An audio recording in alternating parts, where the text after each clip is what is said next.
game type, and it showed that they only got 3 caps from it. Every time Heaven and Earth got 3 down, they've got a cap instantly out of it. They're really good at keeping control. Status Quo just needs to set up a little bit better, and I could see them taking this game. All right, well, now it's time to take a look at the map. Here we go. It is Team Slayer on Narrows.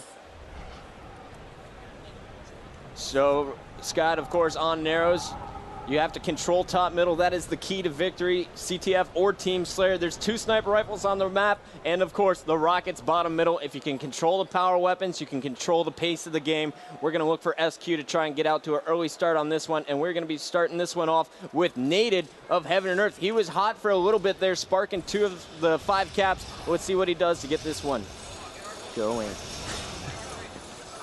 All right, so already we have 2 players from Heaven and Earth down. Naded has no shield, but he's going for the rockets, and he fell off the map.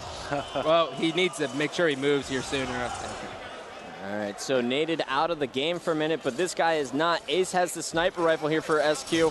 He actually pulled that one from the Heaven and Earth base. He was taken down. We're going to jump on board there with Enable. He is spawn camping the man cannon side of the map here for SQ.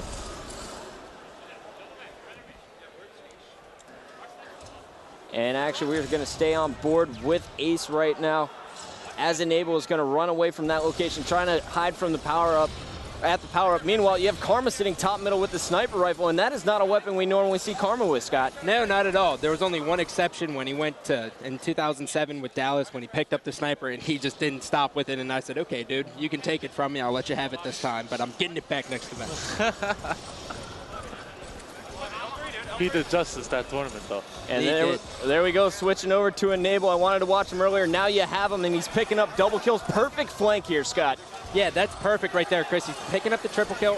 He got greedy. Everyone has to do it. It happens. You can't help it. But what he did right there is he didn't waste his nades. He took his time. He waited for all the team to get top middle, and then he sneak attacks them, and then boom, you get a triple killing spree. And if he would have played it a little bit smarter, he'd have snipers. So here we go right now, taking a look at all 8 players. We just had Flamesword pick up a double kill. He is patrolling the spawns over at that Heaven Earthen base. Meanwhile, Naded, he's being really sneaky. Just came up from the power-up, through flag, picked up the kill on Enable, and now he's shooting back at Flamesword, who's at his base. Naded trying to do a little too much there, Scott, and he's going to be taken down. Yeah, and the thing with Naded is he always tries to do too much. I mean, he's such a good player, but he's kind of like Neighbor in a sense that he doesn't put all the faith in his teammates that he should. Right there, if he was on a different team that he knew players were better than him, he probably would have just went for the flank. And right now, Naded helping his team even the score up a little bit. It's 19-17. Only 2 minutes, 15 seconds off the clock. Pretty fast-paced game here, and it's pretty even. No real control established here for the power-ups. And the reason that is because both teams are executing their flanks very, very well. You've seen Naded be behind the Status Quo team a lot, and you see Enable come up, get a triple kill with the rockets and the killing spree. Their flanks are very well, so what that shows me is that both these teams need to work on their awareness top middle. You can see bottom middle from top middle through the little glass floor, so they need to utilize that more. I see that, Scott, and right now we're going to jump on board with the shaved head of Killer Drew. He's rocking the gunners, and he's got the sniper rifle out, and he has Flamesword not even moving, just barely missing that shot wide right. And now he's helping out, finally connecting with that headshot. 24-22. Killer Drew's going to be taken down, and we're jumping on board with Clutch. I was just about to point to him. And Clutch is going for those rockets, Scott. D-Mac, you're up in the booth. What are you liking? Well, right now, I'm really liking the aggressive play style, and I really noticed I wanted to go on a little rant about Naded. I held off. What I really like about Naded is, yeah, I work a lot with stats, but when I go back and watch the VOD, the stats don't talk enough about Naded. The aggression that he puts on other people opens up a lot of opportunities for his teammates, and that creates a lot of kills for Clutch, Killer Drew especially, and Karma, one of the better support players. And Killer Drew just got a no-scope of a player going over the man cannon, and I had to switch right back to him. He's going for it again, barely missing Assault, and perfect grenades there from Assault to take him down while going over that cannon.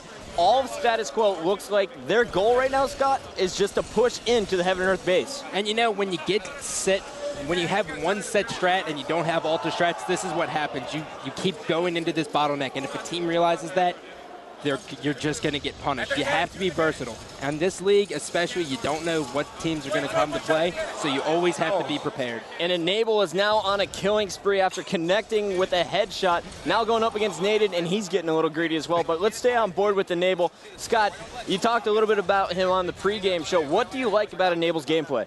The one thing I like about Enable's gameplay is he uses the crowd to motivate him, which you don't see a lot of young people do.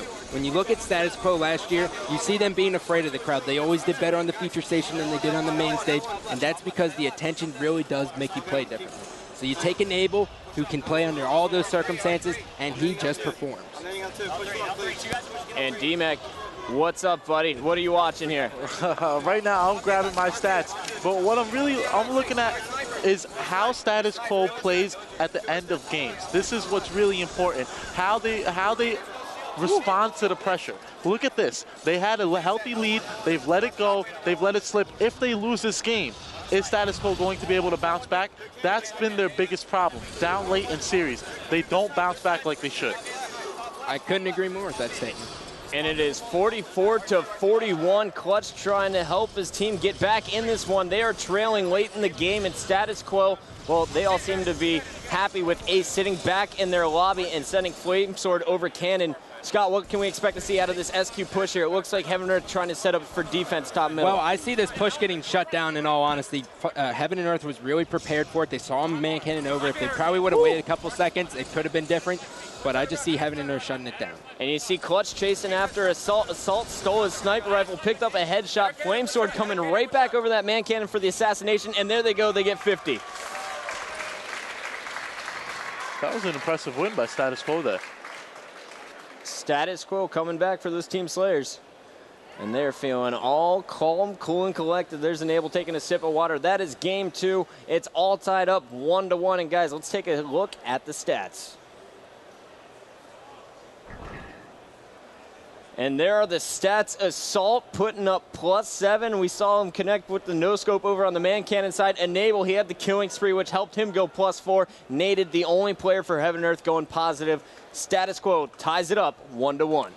And if we took anything from that first game or from the first 2 games, you see that Status Quo is geared more towards Team Slayer, especially the 2 players that they've picked up in Enable and Assault. Those players really play well when it comes to Team Slayer, but on the other side, Heaven and Earth, great objective. All right, so there it is. It's all tied up 1-1. We're going to a quick commercial break, but when we come back, it's time for some King of the Hill.